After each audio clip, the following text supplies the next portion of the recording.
As we begin to close out a record year for the ETF industry, what bets are investors making for 2025? Let's talk with Brian Hardigan. He's the global head of ETFs at Invesco, fourth largest ETF provider in the country, and with Nate Geraci, he's from the ETF store, my old friend. Brian, the hot topic, I got to start with Bitcoin ETFs and what's going on with that. They've now passed $100 billion in assets under management. That's all 12 of them, including yours, BTCO, the Invesco Bitcoin ETF. I think you have nearly $1 billion in assets in that as well. So tell us about how momentum in Bitcoin ETFs, and what's happening as we close out the year. Sure. Well, you've seen it just take off from early 2024 when multiple issuers launched, right? So really creating the packaging, the regulatory support, the liquidity of the ETF vehicle, pushing Bitcoin forward. But I think over the last few weeks, you've seen obviously the regulatory regime and at least the outlook for 2025 become very conducive for digital assets and certainly Bitcoin ETFs. So we think there's another chapter here that we're starting to enter, and we're looking forward to how investors can leverage option markets and other liquidity access to really manage their exposure. Yeah, I want to talk about 2025, but Nate, something really extraordinary is happening with these Bitcoin ETF flows. These 12 Bitcoin ETFs now have, they're now the largest holders of Bitcoin here.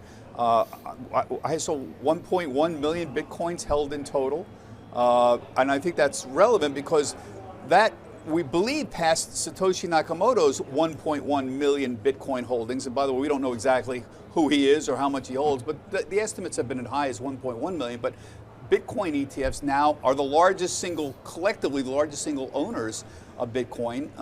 Tell me a little bit about what you're thinking. Why has Bitcoin ETFs become a preferred way of holding Bitcoin?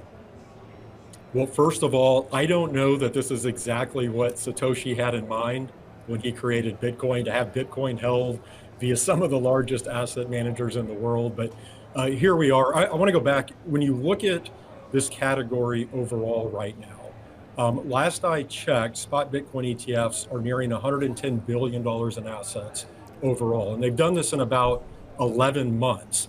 For context, the physical gold ETF category, which has been around for over 20 years, that has about $125 billion in assets.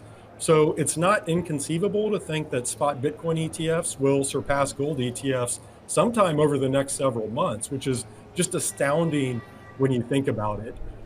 When I think about the demand here, I think everything lined up perfectly for these products coming to market, because remember, you had over 10 years of pent-up demand here, because the first Bitcoin ETF filing was all the way back in 2013. And this has been talked about ad nauseum over the past decade. So I think that created a lot of pent-up demand. As we talked about earlier, Bitcoin itself has obviously performed very well. It's up around 140% this year. That clearly helps. There's just been a ton of coverage in this space. That helps generate investor interest. So all of the ingredients have been there. It's really been a perfect recipe. Really, it's been remarkable, Brian. Tell me a bit about Paul Atkins. He's the nominee for the SEC chairman. How are they being viewed in the ETF community? I know the Bitcoin community thinks Atkins a positive, but what about the ETF community? Absolutely, yeah. I think it's been known that he's been a supporter of Bitcoin, and I think 24 was really the point at which you break out, right? And I think, again, as I mentioned, the next chapter, hopefully the ease of bringing new ideas and new opportunities for the asset class is what we're going to see 25 and beyond, whether that's reserves, access points, or additional liquidity vehicles. I think that's a huge opportunity for the asset class. What about institutional community? Is there hope obviously there's a lot of barriers still up about owning that.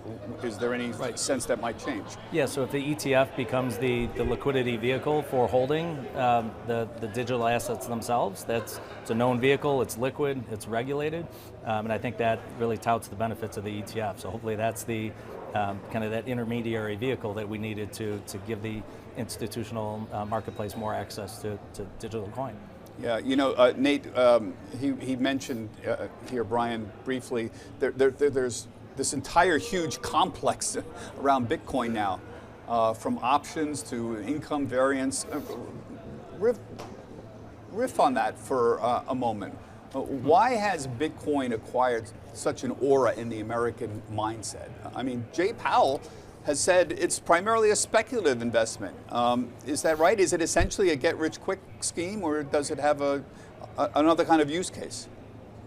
Well, I think if you look at the demand overall, investors are clearly viewing this as a viable store of value and something that is an asset that is here to stay.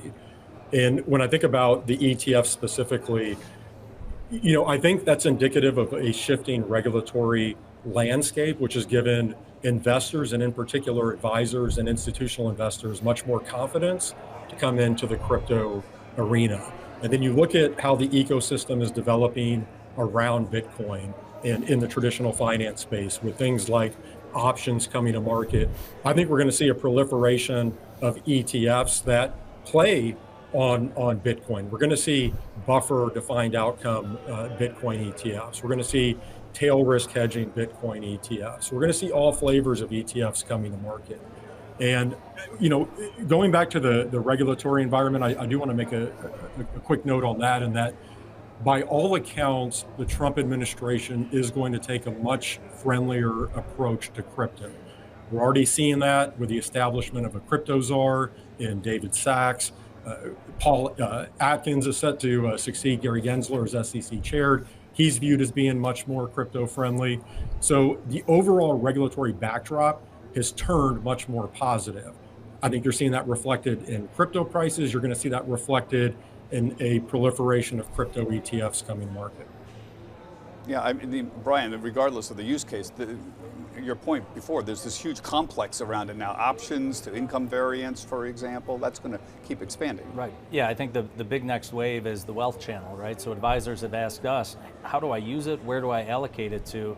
And we've helped them with some of the research. I think as Nate had mentioned, when you look at it as a storage of value or compare it to gold, but if you add up all of the assets in the investable market, including Bitcoin, you're right around 50 basis points to 1% allocation, right? So for people asking that question, if you don't own it, you're 1% under allocated to Bitcoin. So that's kind of been the initial wave of getting investors to allocate within their portfolios. But then as the options market and derivatives start to come out, there's ways to manage around the volatility, right? Your point is 100 billion is roughly 1% of the $10 trillion in ETFs. Fully investable market, correct, Yeah, yep. yeah.